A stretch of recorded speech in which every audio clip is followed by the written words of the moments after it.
Boris Johnson to send the Royal Navy to protect our British waters, and the Vice President of the European Parliament tells the UK that the EU is not stupid. Hello everybody and welcome to today's show. Firstly, a huge apology for a lack of video yesterday. We're actually recording today's show from France, and ironically we're talking about the tensions between the British and the French when it comes to the Brexit trade talks and the whole fisheries argument. So let's get on the show. Let's start with the show because we have a lot to talk about when it comes to the Brexit trade talks and the reaction we've had from Brussels. But before we begin, as some of you know, we have now launched our membership club on YouTube. I need to clarify, I've done it before, but the main channel remains free for all. We have a daily show every day, 5:45 p.m. That's never going to go anywhere. But the membership is there for you guys to support the channel and get something back in return. You will get a lot of perks and benefits such as members-only live streams and Q&As.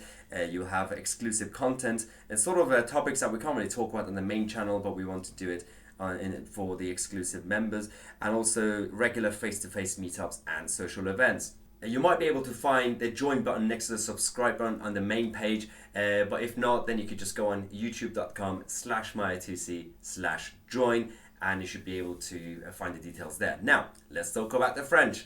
So as you know, the trade talks have now officially started, and we have the Environment Secretary, George Eustace, talking to Parliament about the plans that we have to protect our waters, because as you may know, the French government have demanded to have access of 25 years to take our fish without giving anything back.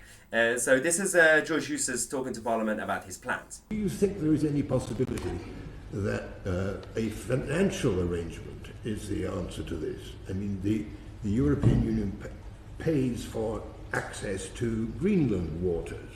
Have you thought about that as a way to get round this rather nasty crash? Well, I think I do understand your point, and the way that I've always put it is we have, obviously as an independent coastal state, given the resources that are in our waters, we do have a very strong hand, and controlling access to our waters is a very powerful card. But in a very British way, we will play that strong hand in a gracious, and diplomatic fashion, as we always do. Well, yes, is absolutely right. And the other thing that the government are now doing, Downing Street have confirmed that they are prepared to send the Royal Navy to the English Channel and actually basically around our island to protect our waters from the French fishermen post-December 2020. So the new Environment Secretary, George Eustace, has now made a promise to the House of Lords Committee when it comes to the tensions between the UK and the European Union over fishing access. The hugely emotive issue is already threatening to derail post-Brexit trade talks. Mr. Eustace has warned that the Royal Navy now has 3 additional vessels, and the Home Office will provide a further 4, while the government can also call in help from the private sector. He insisted that the UK is taking sufficient measures to protect our British waters, telling the Lords Committee an additional 50 fishery protection officers have been recruited. George Eustace has said that we have significantly increased our enforcement capabilities, and the Royal Navy introduced 3 new offshore vessels, while the decision was taken not to decommission the old ones, so that there was additional capacity there. We've also taken on some extra capacity from the private sector. Now, this is going to be very interesting in the next few months because the government seems to be very serious about protecting our borders and our British waters. Now, while this is good news for the Brits back in the UK, not where I am now, the European Union are not really happy about the reaction that we've had. The Vice President of the European Parliament, now I'm guessing not many of you would know who that is. I actually didn't know because it's a recent Vice President for this fake Parliament. Her name is Katrina Barley. So Katrina Barley has now said that to the UK, we like you, but we are not stupid. They have now sent a chilling warning to Boris Johnson just days after the two sides have entered the first stage of the Brexit trade talks. Katrina Barley, the Vice President of the European Parliament, has now hit out Boris Johnson's claims on Britain's future post-Brexit. Now, the plans obviously are clear, and the biggest fear is that the Prime Minister could turn the UK into a tax haven for companies. And obviously Boris Johnson has denied this already, because despite the popular belief, this government is not going to turn the UK into a Singapore on Thames. Katrina Barley has also said that there will also be a big discussion about fishing rights. This is a side issue, but very important for the EU-UK relationship. For us as the EU, it is also important how the rights of EU citizens in Great Britain are protected after Brexit. I mean, seriously, we've already settled this issue.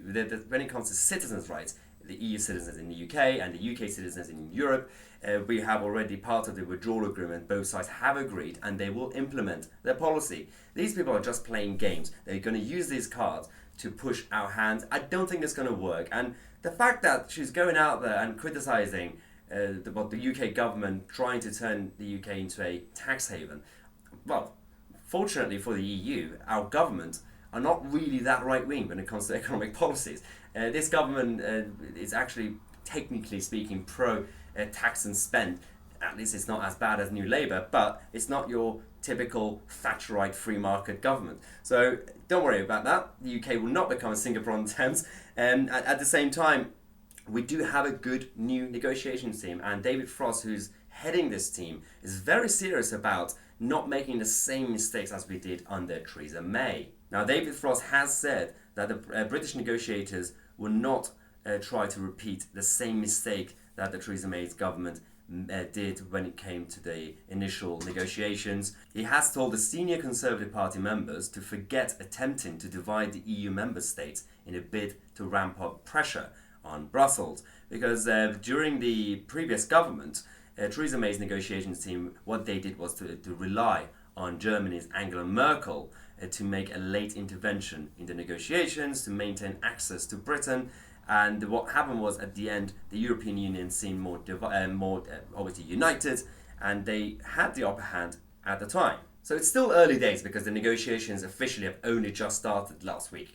So we will keep you guys posted on that. We have some news from the House of Commons. Peter Bone, the Conservative MP and a very hardcore Brexiteer, has a new plan now to create a new Independence Day, an official bank holiday for the UK. And he's making a case in the Commons that most countries have a national day. The United States of America have the Independence Day on the 4th of July, Canada have Canada Day, and the rest of the world. And this is what he said in the Commons about his plan. Why not mark this great democratic event?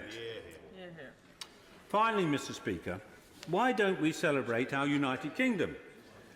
We don't have a day to celebrate that. Many countries throughout the world celebrate their national day with a public holiday. For example, in France, they have Bastille Day. Canada have Canada Day. In Sweden, they have National Day of Sweden. And in the US, of course, they have Independence Day.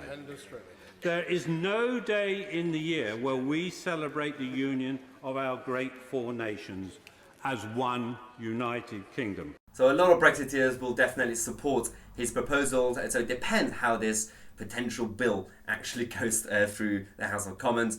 But we have more important things to focus on. For example, the SNP in Scotland when it comes to post-Brexit immigration policies. The SNP want to have a specific and particular Scottish visa for everybody, which makes absolutely no sense, because there are currently no borders when it comes to England and Scotland. And so people could get a visa to Scotland and then just randomly come to England. But Andrew Neil completely destroyed the SNP's argument on this issue. Do so few immigrants want to go to Scotland?